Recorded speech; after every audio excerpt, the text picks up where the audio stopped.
राधे राधे, हरे कृष्णा, श्री हरिदास। तो देखिए, सर्वपितृ अमावस्या आने वाली है। मतलब कि जो है पितृपक्ष जो है अभी चल रहा है और अब आने वाली है सर्वपितृ अमावस्या। मतलब कि पितृपक्ष के अंतिम दिन को सर्वपितृ अमावस्या के नाम से जाना जाता है और इस दिन जो है सभी पितरों को विदाई दी जाती है। श्राद्ध कम करने के लिए ये दिन सर्वश्रेष्ठ माना जाता है। देखिए, पितृपक्ष का विशेष महत्व होता है। पितृपक्ष में तिथि के अनुसार जो है पितरों को श्राद्ध कर्म किया जाता है और उनके पितृपक्ष में जो है अगर पूर्वजों की जो है याद करके उनका जो है पिंडदान, तर्पण और श्राद्ध कर्म किया जाता है तो उनकी आत्मा को शांति मिलती है और उनका आशीर्वाद प्राप्त होता है, जिससे परिवार में सुख समृद्धि हमेशा बनी रहती है। लेकिन देखिए, अब किसी भी अपने पूर्वज की या अपने पितरों की जो है तिथि अगर हमें याद नहीं है या फिर किसी कारणवश जो है उनकी तिथि के दिन जो है उनका श्राद्ध कर्म नहीं हम कर पाए हैं या फिर किसी वजह से नहीं हो पाया है, तो उनका श्राद्ध कर्म जो है पितृ अमावस्या के दिन जो है किया जा सकता है। मतलब कि अगर किसी भी कारण से किसी भी पितरों की जो भी श्राद्ध कर्म होता है तिथि के अनुसार नहीं हो पाता है तो सर्वपितृ अमावस्या के दिन जो है सभी जो है तिथियों का श्राद्ध कर्म जो है लग जाता है। मतलब कि और जो भी भूले भटके होते हैं पूर्वज, उन सभी का श्राद्ध कर्म जो होता है वो पितृ अमावस्या के दिन किया जा सकता है। देखिए, अश्विन माह में पड़ने वाली अमावस्या को सबसे महत्वपूर्ण माना जाता है।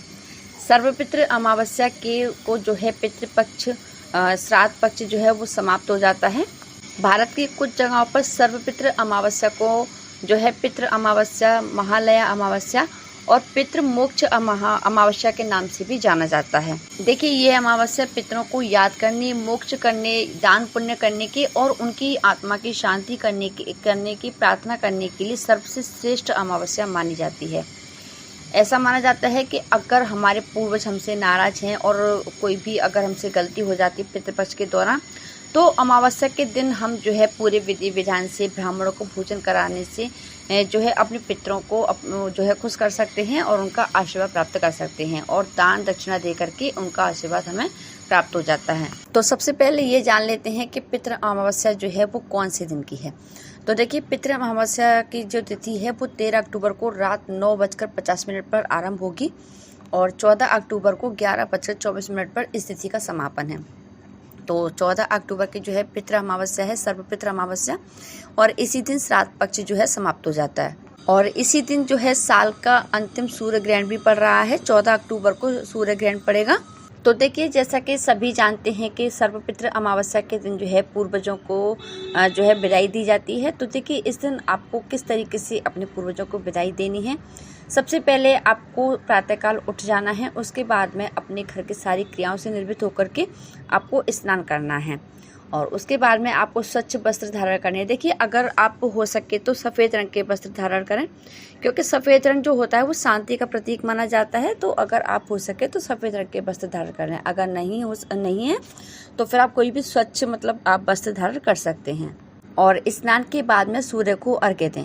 और देखिए, उस जो है हमारे पूर्वज जो है वो तिल से, पुष्प से जो है हमसे प्रसन्न हो जाते हैं। तो उसके बाद में आप दूध में पुष्प, तिल, कुसा को जो है मिला करके और उससे आप जो है अर्घ्य दें। अपने पितरों को नाम लेकर के आपको अर्घ्य देना है और फिर उसके बाद में आप भोजन तैयार करें। भोजन में देखिए जो है अमावस्या के दिन खीर का विशेष महत्व होता है, तो आप खीर आप जरूर बनाएं और उसके बाद में अपने पितरों को याद करके उनसे भोजन ग्रहण करने की प्रार्थना करें और फिर अपने घर में आप जो है किसी ब्राह्मण को जो है बिठा करके उनको अच्छे से आप जो है भोजन करवाएं।